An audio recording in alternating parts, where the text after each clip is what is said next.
Hey guys, what's up? This is Kylie Mabiera, and today we're gonna talk about the immune system. Let's go. So, Miss, our teacher let us watch Cells at Work episodes 1, 3, and 10 respectively, and we were asked if what kind of immune defenses were present in those particular episodes. So, in episode 1 and 10, they are both innate defense, and in episode 3 it is an adaptive defense. So what are these type of defenses? Let's find out. So first of all, what is innate defense? So from the word itself, innate, which is already what your body is capable of defending itself from foreign invaders such as flu, viruses, fungus, etc. So adaptive means how you adapt to a certain foreign invader. So adaptive means you must be exposed to the foreign invader, to the virus, bacteria, or anything that causes harm to your body first before your body starts to adapt, which means adaptive from the ex from it. Before we assess the different episodes, how their type of immune defenses, we're gonna go back to who these characters are in the anime series. So for white blood cells, they are a race, but they are divided into subgroups. These subgroups have their own specialty in defending the body. So we have the basophils, the eosinophils, the neutrophils, the monocytes, and the lymphocytes. So for the basophils, or the B cells, which we find in the episode, are the histamine releasers. So histamine is what the cell releases in order when there is an allergic reaction. So for us to understand, they're like a fireman when the region is inflamed. So for eosinophils, they are dominantly mucous membrane based. So they are exterminators in which they release chemicals in for pests or parasites that are found in the body. So for neutrophils, these are the ordinary policemen. So they are they're quick responders, and they identify the pathogen that is found in the body. They are quick responders because they are able to transmigrate from one bloodstream to another, which is a special power for neutrophils. So we have the monocytes, or the macrophage, the signalmen. So they take in the pathogen, they analyze it, and they signal the lymphocytes, or the killer T cells, and as to which kind of pathogen is it, its genetic makeup, and all of the necessary information needed for the lymphocyte to effectively kill it.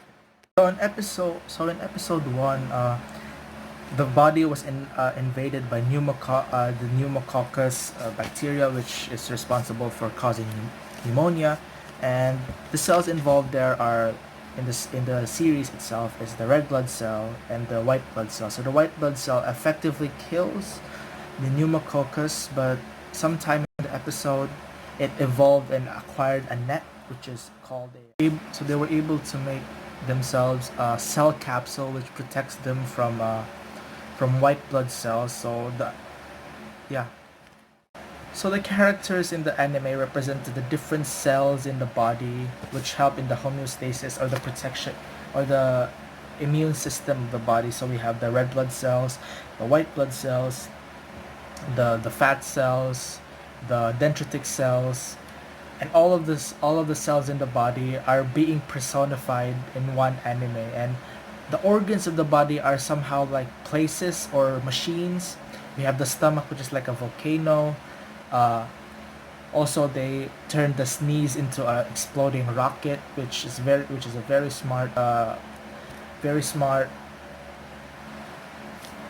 which is a very smart presentation of a sneeze. Since once we sneeze, because before we sneeze, bacteria or anything viral is encapsulated in our saliva, or in our mucus, and when it explodes, it's like a missile. So they use a rocket to represent the oncoming sneeze, and once the rocket or the missile explodes, that's how the sound of the sneeze is made. So it's pretty smart, actually. In episode 3, we find the body is being infected by a virus. So there are a lot of cells involved in this episode. We have the naive T cell, which is the baby T cell, the killer T cell, which is the evolved version of the naive T cell, the dendritic cells, the white blood cell, and the macrophage. So, first of all, the macrophage eats the virus and it communicates to the killer T cells on as to what kind of virus is it.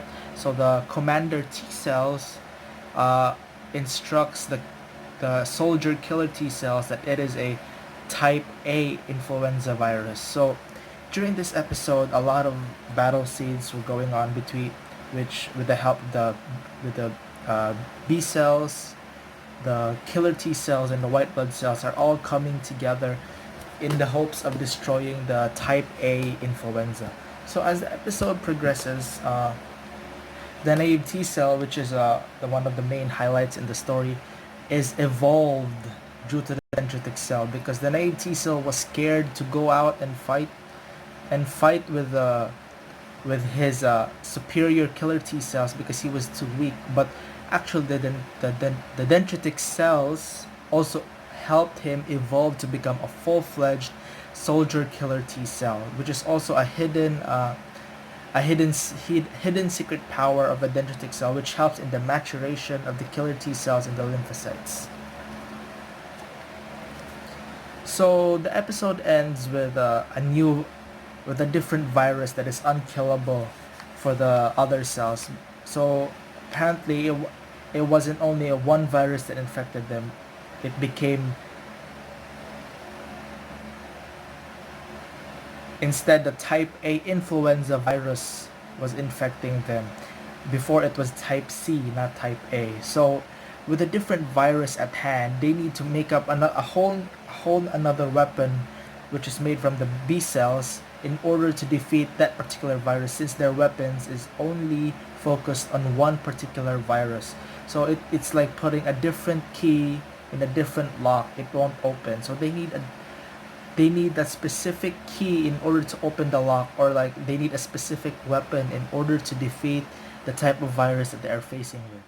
On to question number 4, which what are the differences between the cytotoxic killer B cells and the killer T cells? So first of all, B cells are formed and matured in the bone marrow, while the killer T cells are formed in the bone marrow, but they are matured in the thymus. So B cells release antibodies, which is in the anime the weapons that he made, while the killer T cells release lymphokines. Basically, killer T cells are much more stronger.